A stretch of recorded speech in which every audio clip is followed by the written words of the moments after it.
FIR की प्रक्रिया विशेष तौर पर चुनाव आयोग ने बिहार के लिए शुरू की, इसको लेकर जनता में किस तरह की प्रतिक्रिया है और आप लोग क्या मानते हैं कि क्या यह आवश्यक है या फिर जानबूझकर वोट काटने की कोशिश? पहले तो मैं ब्रजेश जी आपको आग्रह करूंगा कि मेरा नाम संतोष वर्मा नहीं संजय वर्मा है। Oh, I am really sorry sir, I am really sorry, मैं इसको करेक्ट कराता हूं। Please go ahead, please don't mind जी। कि चुनाव का जो एसआईआर है इसको इस रूप में समझिए कि नवंबर में आपका चुनाव है और उसके 4 महीने पहले आप आए हैं एसआईआर करने। ये एसआईआर की नौबत क्यों आई? आखिर आवश्यकता क्या है आपको? साल भर पहले इन्हीं मतदाता परिचय पत्र के आधार पर लोकसभा का चुनाव हुआ और वो लोकसभा चुनाव में उन सारे मतदाताओं ने मतदान किया, तो क्या वो फर्जी मतलब परिचय पत्र के आधार पर मतदान हुआ? और यदि वो फर्जी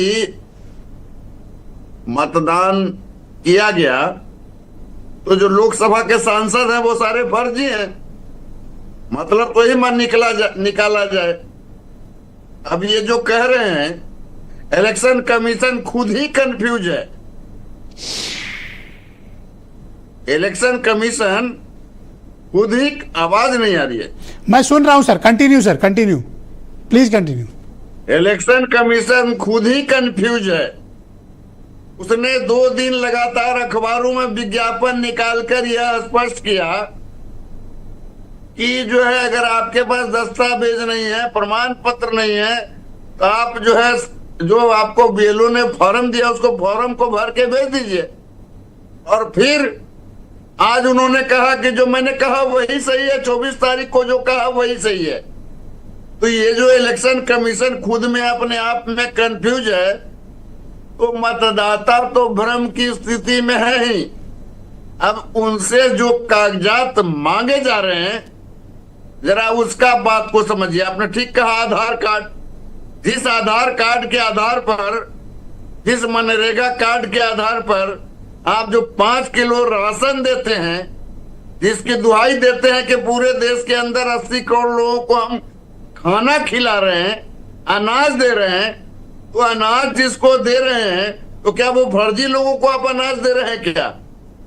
अगर फर्जी लोगों को अनाज दे रहे हैं तो फिर आधार कार्ड को फर्जी माना जाएगा। आधार सर निराधार है, क्यों दिया जा रहा है?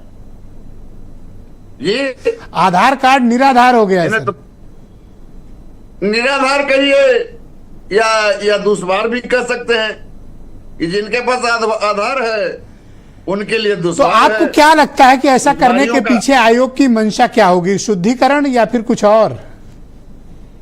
आयोग ने जिस परिस्थिति में यहाँ जो है एंट्री लिया है उसकी मंशा पर विपक्ष ही सवाल नहीं उठा रहा है, बिहार के लोग भी सवाल उठा रहे हैं कि आखिर चुनाव आयोग चुनाव से पहले 4 महीने पहले इतना सक्रिय क्यों हो गई।